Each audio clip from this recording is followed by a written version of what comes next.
tetaplah berusaha, khususnya zakat, karena kejayaan Islam pada akhir zaman itu terkait erat dengan yang namanya zakat. Kesejahteraan masyarakat lingkungan kita juga kait erat dengan zakat, infak, dan sedekah, dan itu semua tidak mungkin terlaksana kalau kita tidak kaya.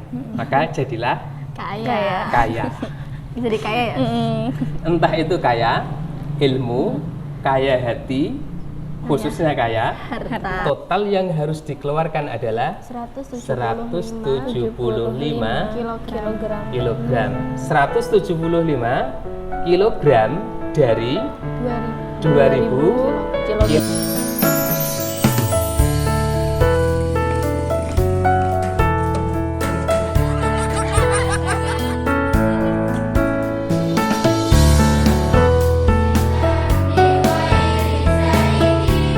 Assalamualaikum warahmatullahi wabarakatuh.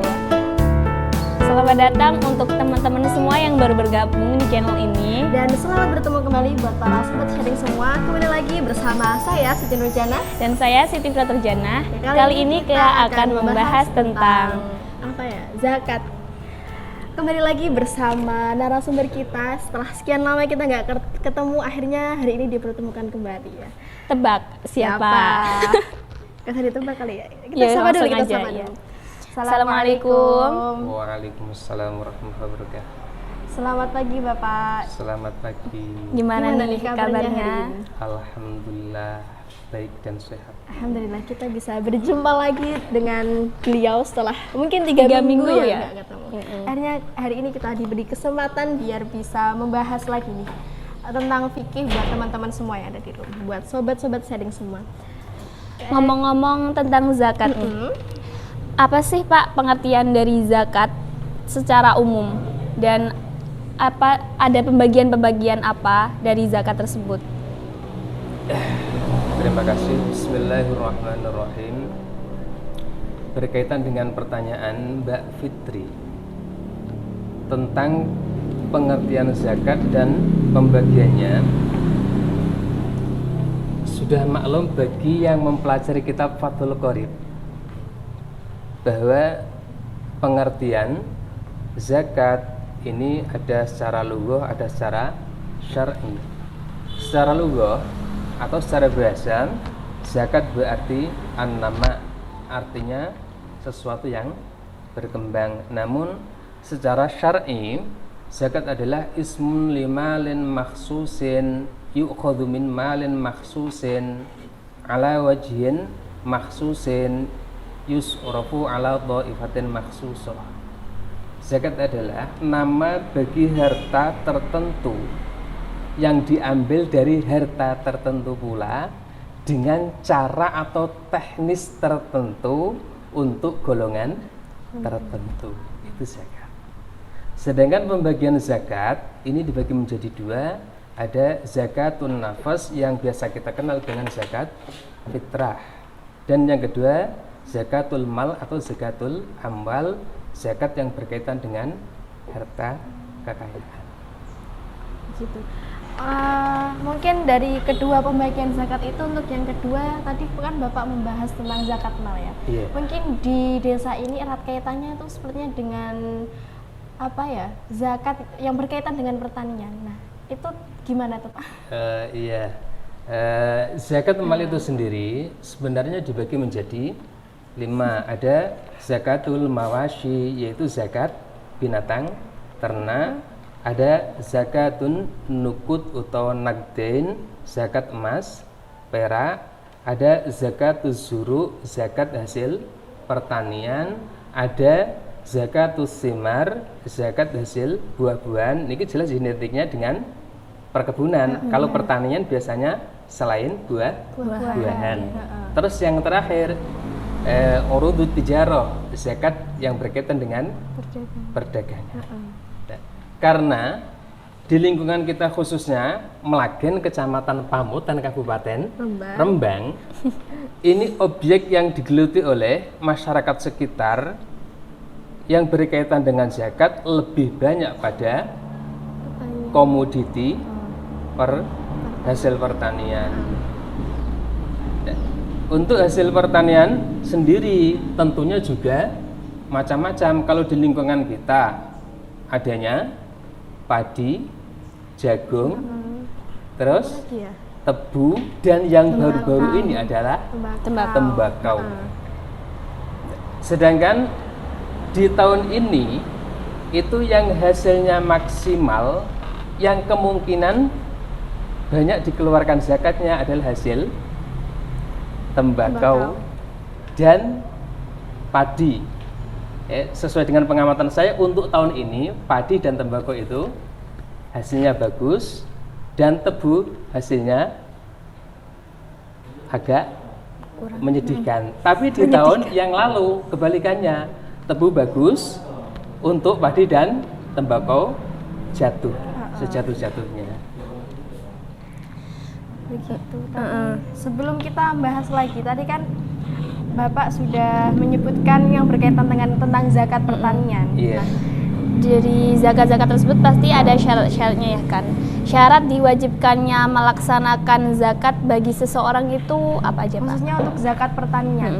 Untuk zakat pertanian berkaitan dengan zakat pertanian atau yang biasa kita kenal dengan istilah zakatus zuruk, zakatus zuruk, zakat hasil pertanian. Untuk syarat-syarat hasil pertanian ini yang berkaitan dengan hubub atau biji-bijian, syaratnya yang pertama adalah ayyakuna mimma yazru'u ayyas tambituhul adamiyun. Perkara yang ditanam oleh manusia, artinya dibudidayakan, ada usaha langsung dari seseorang. Syarat yang kedua, ayyakuna hutan mudakharon. Hasil pertanian yang ditanam oleh seseorang ini merupakan hasil pertanian yang bisa disimpan dalam waktu yang lama, jangka waktu lama. Syarat yang ketiga, ayyakuna nisoban. Syarat yang ketiga sudah memenuhi satu nisab, wahwa khumsatu ausuk, yaitu 5 wasak. Ukuran 5 wasak kalau kita hitung dalam bentuk kilo, tergantung yang kita bahas ini masalah nopo, karena di sini yang mayoritas adalah kalau pertanian itu padi. Kalau padi itu nisabnya 1323 kilo atau 1,323 kuintal. Kalau sudah berwujud beras, maka nisabnya 815,700 sekian. Kalau dibulatkan berarti 816 kilo. Itu kalau wujud beras. Jadi antara sebelum beras apa ya namanya Pak? Sebelum ke beras? Sebelum padi. ke beras adalah Ya padi. Jadi nisab antara padi dan beras itu beda ya? Nisab antara padi dan beras ini beda, karena kalau padi itu sudah masih ada kulitnya. Oh gitu. Jadi masih ada qasr, lahu qasrun, masih ada kulit. Kalau beras itu la qasra lah, tidak ada kulitnya. Sehingga otomatis nanti bobot timbangannya akan berbeda. Gitu. Lalu untuk bab yang mengenai tentang zakat tadi kan sudah disebutkan syarat-syaratnya. Lalu ini tentunya orang-orang juga bertanya-tanya, ini caranya menghitung itu gimana Pak? Berkaitan dengan cara menghitung zakat yang harus dikeluarkan oleh petani yang sudah mencapai satu nisab, itu gimana cara menghitungnya? Untuk menghitung zakat yang kaitannya dengan zakat padi atau tanaman lain yang termasuk makanan pokok, maka sesuai dengan dawuh Rasulullah, fima sakotis sama awil uyun al usyr. Jika memang itu pengairannya melalui hujan atau air sumber mata air langsung, maka zakatnya adalah 1/10 atau berapa persen? 10%. Kalau fima sukian nadhu, maka zakatnya nisful usr, separuhnya 10, berarti 5%. Oh, Berhubung di daerah kita khususnya itu adalah daerah tada hujan, kadang waktu kita melaksanakan penanaman pertama sampai panen bisa hasil tanpa adanya biaya pengiriman. Tapi pada panen kedua biasanya ini kasusnya beberapa bulan niki butuh pengairan. Kalau memang ini tada hujan sepenuhnya, maka mudah untuk menghitungnya. Tapi yang agak sulit untuk menghitung itu pada saat sebagian membutuhkan pengairan diesel atau dengan mendatangkan air tangki seperti yang terjadi pada saat ini ada dropping air bersih. Cara menghitungnya kita tentukan kira-kira berapa hari mulai tanam sampai panen. Anggap saja umumnya padi itu berapa bulan? Anggap saja mulai panen sampai mulai tanam sampai panen kita butuh 4 bulan. 4 bulan. 4 bulan. Sedangkan yang butuh pengairan yang butuh pengairan berbiaya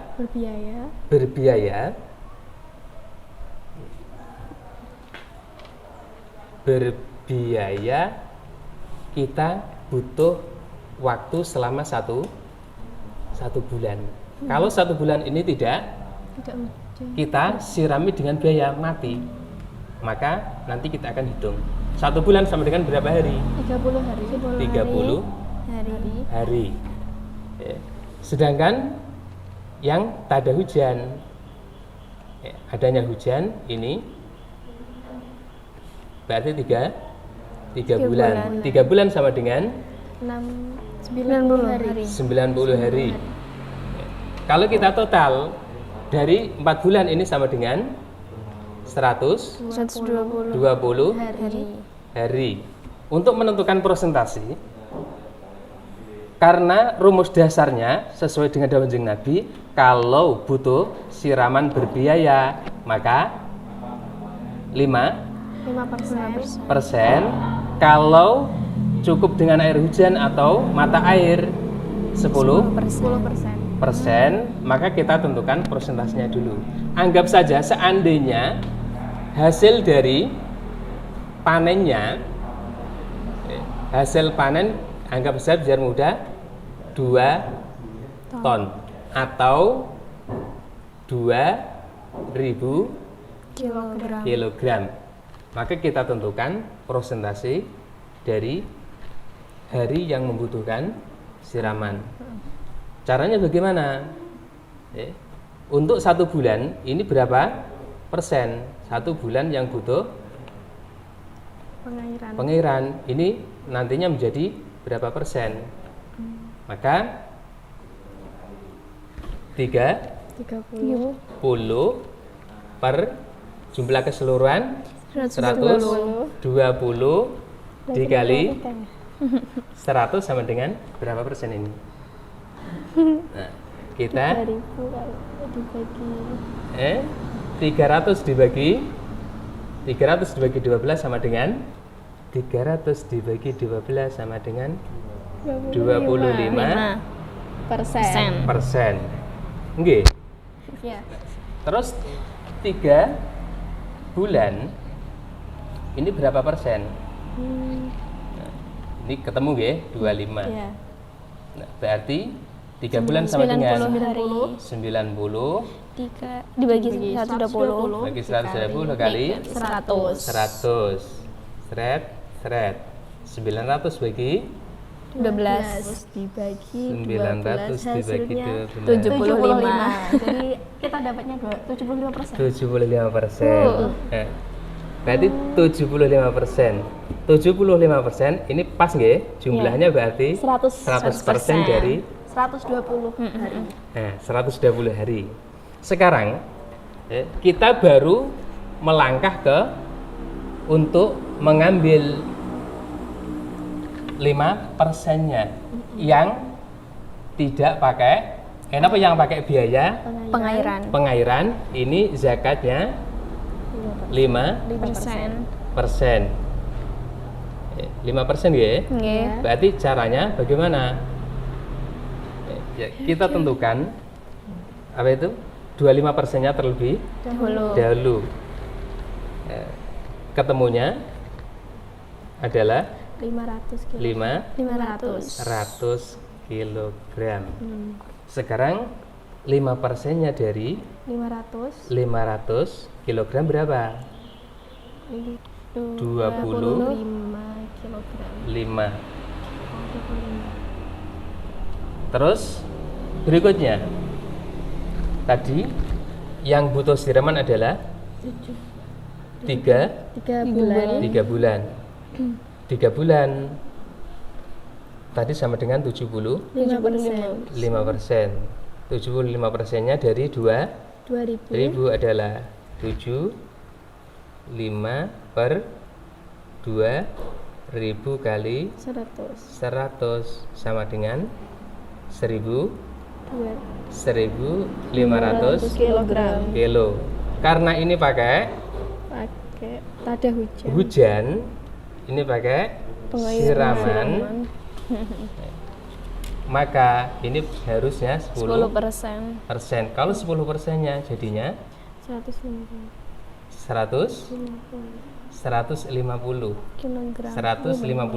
kilogram. Berarti total yang harus dikeluarkan adalah 175 kilogram. 175 kilogram dari 2000 kilogram ini sama dengan 8,75%. Jadi rumus dasar untuk zakat zuru khususnya padi ini kita hitung mulai dari awal kita menanam sampai kita panen berapa hari kira-kira dengan adanya siraman air hujan ini mampu untuk hidup. Kok seandainya setelah 3 bulan ini tidak mampu hidup tanpa adanya siraman hujan sampai panen 1 bulan setelahnya, maka nanti caranya seperti itu. Jadi tidak melulu 5% atau 10%. Bisa jadi 7,5%. Kalau memang pada sampel tadi 4 bulan, 2 bulan siraman air hujan, 2 bulan berikutnya berbiaya. Itu jadinya 7,5%. Nanti juga bisa 6, sekian persen tergantung. Jadi ini tergantung dengan bagaimana cara kita mengairi tanaman tersebut ya, Pak? Betul. Jadi hitungannya adalah persentase dari siraman hujan atau siraman yang menggunakan biaya. Paham. Jadi gitu ya teman-teman, cara ngitungnya emang agak sulit. Tapi diperhatikan nanti biar kita sama-sama tahu gimana sih caranya buat ngitung zakat itu. Jadi nggak melulu seperti yang dibilang sama narasumber kita, nggak melulu 5% atau 10%. Jadi tergantung cara kita mengairi ya. Jika ada yang kesulitan boleh komen di bawah Ya, ini nanti ya. bisa ditanyakan ya. Kalau mungkin belum paham sama penjelasannya tadi. Balik lagi tadi Pak dengan syarat tadi kan salah satu syarat diwajibkannya melaksanakan zakat itu kan ada dari usaha seseorang itu sendiri kan. Betul. Nah, terus apakah tumbuhan yang tumbuh sendiri yang tidak ditanam oleh seseorang itu wajib dizakati atau tidak? Jika kemudian hari tumbuhan itu bisa menghasilkan uang lah. Oh gitu. Untuk segala sesuatu tanaman yang tidak ada usaha atau budidaya dari seseorang, artinya dia memanen tanpa usahanya. Ini bagaimana? Karena syarat yang pertama tadi ayyakuna yazru'uhu ay yastambituhul adamiyun, ini ditanam oleh seseorang, maka kelanjutan dari ibaratnya fa inna bata binafsihi bihat hamlima in au hawain fala zakata fah. Maka jika tanaman itu tumbuh dengan sendirinya, mungkin karena ini terbawa oleh arus air. Ya. Bisa jadi terbawa oleh angin. Bisa jadi ada rombongan burung pipit habis menghabiskan satu lahan, orang terbang menjatuhkan karena angin kencang, akhirnya dia memuntahkan yang dia makan sehingga jatuh di lahan seseorang, tumbuh dan sampai panen, maka ini tidak wajib dizakati karena tanpa ada usaha dari seseorang. Kemudian untuk tanaman-tanaman selain makanan pokok seperti padi tadi, contohnya seperti tebu atau tembakau, itu hukum zakatnya gimana, Pak? Apakah wajib atau tidak atau bagaimana? Berkaitan dengan hasil tanaman produktif yang bukan termasuk makanan pokok, ini wajib dizakati atau tidak? Tetap wajib dizakati, namun ini masuknya bukan pada zakatuz zuru, tapi masuknya pada zakat tijarah. Umumnya dalam masyarakat atau lingkungan kita, orang yang menanam tebu, orang yang menanam tembakau, niat awalnya ini tidak untuk dimakan, tapi untuk diperjualbelikan. Sehingga konsekuensi hukumnya nanti juga akan berbeda. Gitu. Berarti nanti hitungannya pakai hitungan zakatil tijarah atau zakat urudit tijarah. Gitu ya. Jadi itu tetap dizakati, tapi nanti dengan ketetapan hukum yang berkaitan dengan hukum dagang ya, Pak? Berkaitan dengan hukum dagang. Toh teknis yang kita gunakan untuk menyikapi zakat tembakau dengan zakat tebu ini juga beda. Sama-sama tijarah tapi beda. Kenapa bisa demikian? Karena kalau tebu kita beli bibit, setelah beli bibit kita tanam sampai hasil ditebang. Setelah ditebang, bibit itu selalu ada. Dia tidak habis seketika seperti halnya tembakau. Sehingga nanti teknis penghitungannya juga akan beda. Kalau tebu, nanti modal beli bibit ini masih dihitung dalam penghitungan zakat tijarahnya. Tapi kalau tembakau, karena setelah dia dipanen habis daunnya, bibitnya otomatis nggak ada. Pada saat ingin tanam, petani biasanya membeli lagi. Makanya nanti pada saat penghitungan, kalau petani tebu modal beli bibitnya berapa, misalkan 7 ton per tonnya harga misalnya harga 7 juta, maka itu dihitung dalam modal. Terus nanti hasilnya berapa, ditambahkan itu. Misalnya dari hasil tebu itu ada yang dihutang oleh orang lain atau piutang, maka juga masuk dalam hitungan nanti yang akan dizakati. Cuman nanti pembayarannya setelah dibayar. Dan kalau toh nanti ada hutang yang petani pinjam dari orang lain, nanti dikurangi hutang itu. Intinya modal beli bibit ditambah hasil panennya ditambah piutang yang ada pada orang lain yang memang dari hasil tebu itu, dan nanti dikurangi hutang dia untuk mengelola tebu itu, baru nanti dihitung jumlahnya berapa, diambil 2,5%-nya karena zakat perdagangan adalah 2,5%. Kalau untuk tembakau ini beda karena kasusnya setelah dia beli bibitnya tidak ada lagi alias habis.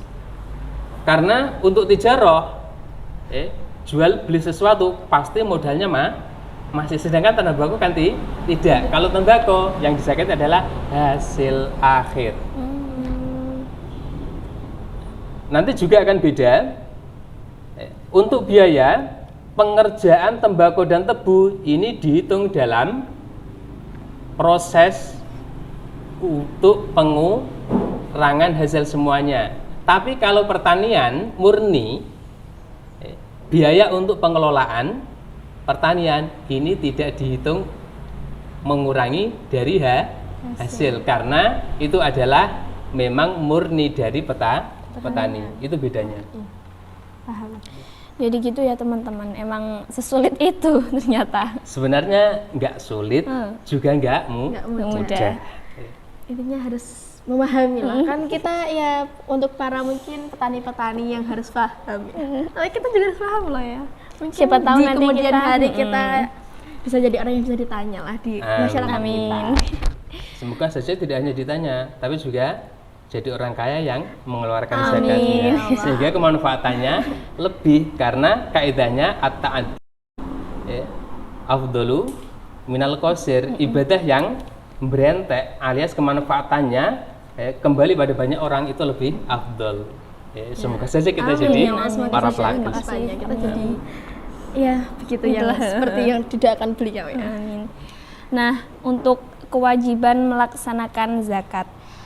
Jika seseorang itu meninggalkan kewajiban untuk zakat, apakah wajib bagi seseorang itu untuk mengqadha zakat yang telah ditinggalkan itu? Untuk seseorang yang semestinya sudah wajib zakat, tapi dia menunda entah karena apa, sehingga kemungkinan bisa jadi harta yang harusnya di zakat itu hilang atau apa atau rusak. Apakah dia tetap wajib zakat? Tetap wajib. Jadi kewajiban yang ditunda-tunda tetap wajib diqadai, apalagi yang kaitannya dengan pertanian, karena di dalam ayat disebutkan kulu min samarihi idza asmara wa atu haqqahu yauma hasadi, makanlah dari hasil tanaman yang telah berbuah dan tunaikan haknya atau zakatnya pada saat sudah panen. Jadi sehingga kalau sudah panen kok ditunda-tunda, ditumpuk akhirnya dipangan rayap, utawa ditumpuk kehujanan membusuk, akhirnya bingung karepe dhewe. Belum mengeluarkan zakat. Bagaimana? Ya tetap wajib zakat ya, gitu. Jadi nih pesan buat sobat sharing semua. Jadi kalau seandainya sobat sharing semua udah tanamannya udah memenuhi syarat-syarat untuk mengeluarkan zakat, sebaiknya nih segeralah kalian semua tuh biar menunaikan zakatnya, biar dikhawatirkan nanti kedepannya akan terjadi hal yang dicontohkan Bapak tadi ya. Untuk mengantisipasi teman-teman semua biar nggak terjadi hal seperti itulah. Kemudian ini mungkin ini udah pertanyaan terakhir ya. Sebelumnya nih mungkin ada pesan-pesan dari Bapak untuk sobat sharing semua yang perlu disampaikan buat teman-teman.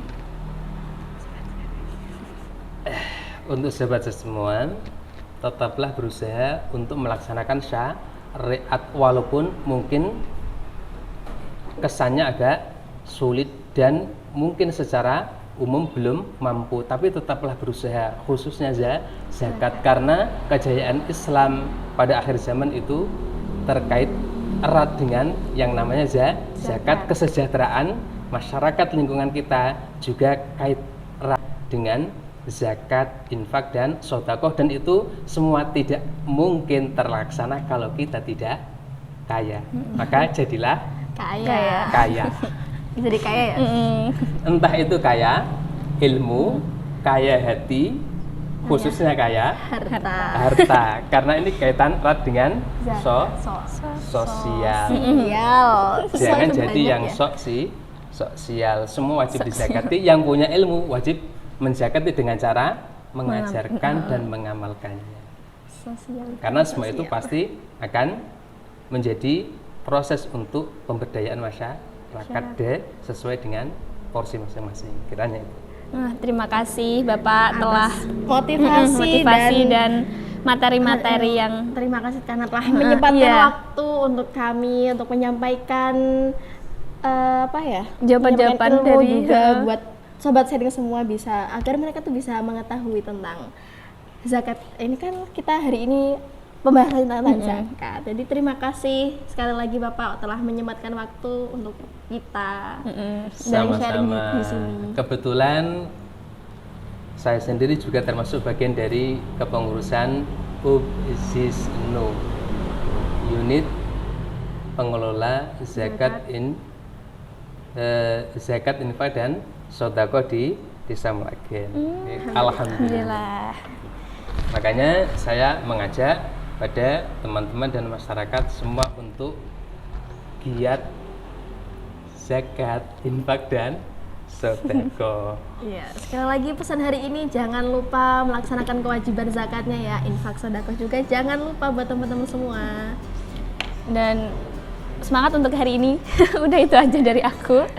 Mungkin sampai di sini aja video kita kali ini. Terima kasih untuk teman-teman semua yang telah nonton video kita dan untuk sobat sharing yang udah selalu dukung kita. Jangan lupa untuk selalu like dan komen apapun yang ingin kalian tanyakan, dan jangan lupa share video-video kita ke teman-teman kalian untuk yang baru bergabung dan yang selalu bergabung. Yang buat sobat sharing semua, jangan lupa subscribe channel ini dan nyalakan tombol lonceng supaya kalian tidak ketinggalan video-video terbaru kita selanjutnya. Terima kasih. Wassalamualaikum warahmatullahi wabarakatuh.